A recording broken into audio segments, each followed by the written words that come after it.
Benjamin Scott Folds, musician, composer, arranger, record producer, and author.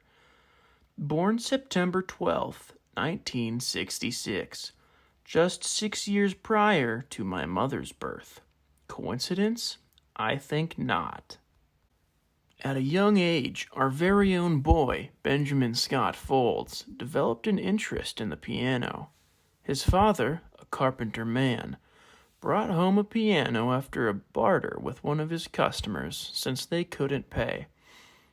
Benny started to learn songs by the famous guys Sir Elton John, and Billy Didn't Start the Fire, Joel, by ear. Our main man Ben went on to learn bass and drums, as well as the previously mentioned piano, which he's most known for.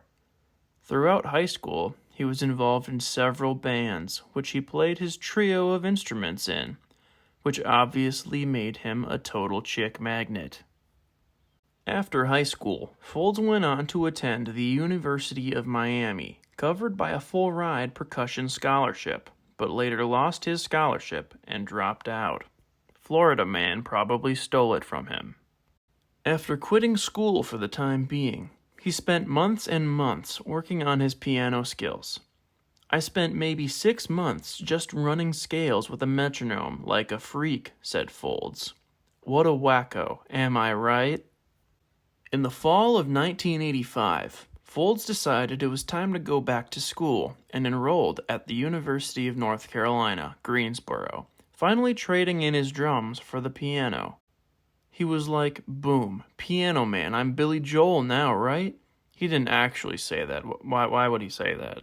Before he was part of the legendary Ben Folds Five, Ben, as the bassist, formed the band Majosha with his two close friends, Evan Olson and Millard Powers. Don't worry, I don't know who they are either. Their first event that they ever played at was the Duke University Battle of the Bands in 1988, and they won.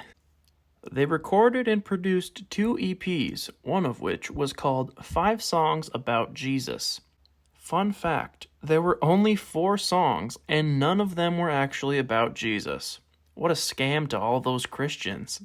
Eventually the band broke up, but another band was formed, with Folds, Evan Olson from Majosha, and a new face, Britt Snuzz Uzel. But it only lasted like a month. So sorry. Let's skip ahead a few years to the beginning of Ben Folds 5.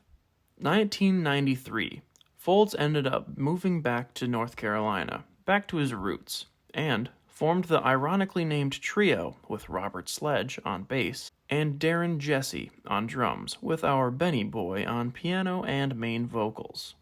In 1995, the group released their self-titled debut album, which included their first radio single, Underground, which is a total jam in my opinion.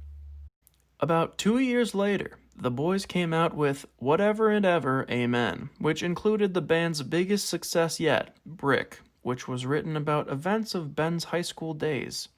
In my professional opinion, this second album of theirs is the best work they've ever done. Almost all of the songs are just magnifique.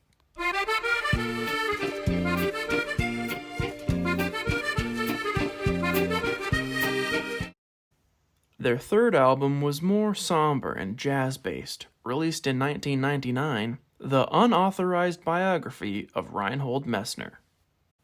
Soon after their world tour for the album, the Ben Folds Five called it quits and went their separate ways in the midst of working on their 4th album. Frick, man. The album wasn't called Frick, man, I was just expressing my anger. Quickly after the breakup, Folds began his solo career with his first album, Rockin' the Suburbs, which was released the day of the September 11th attacks. I actually didn't know that. In this first solo album of his, Folds played nearly every single instrument heard in the songs, even guitar, which Folds seldom used during the era of Ben Folds 5.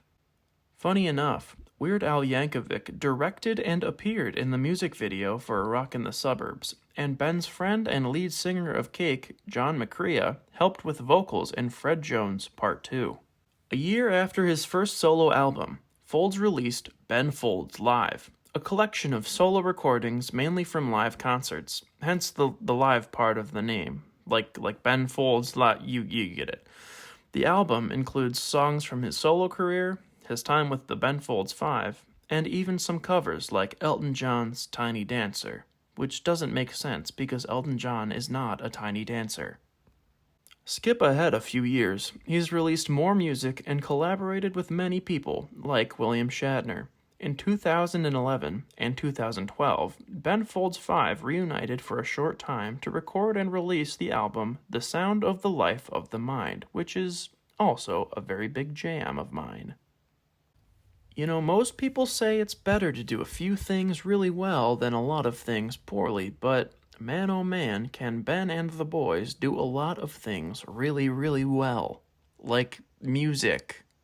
In 2015, Ben came out with an album, So There, that had a more symphony orchestra feel, as he recorded the songs with Y Music Ensemble from New York City.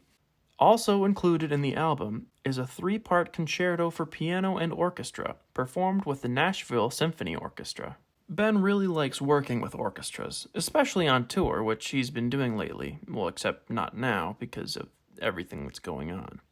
He still does his solo stuff, but when he can, he collaborates with a city symphony orchestra, like Milwaukee, which he did recently. Well, like earlier this year, I think.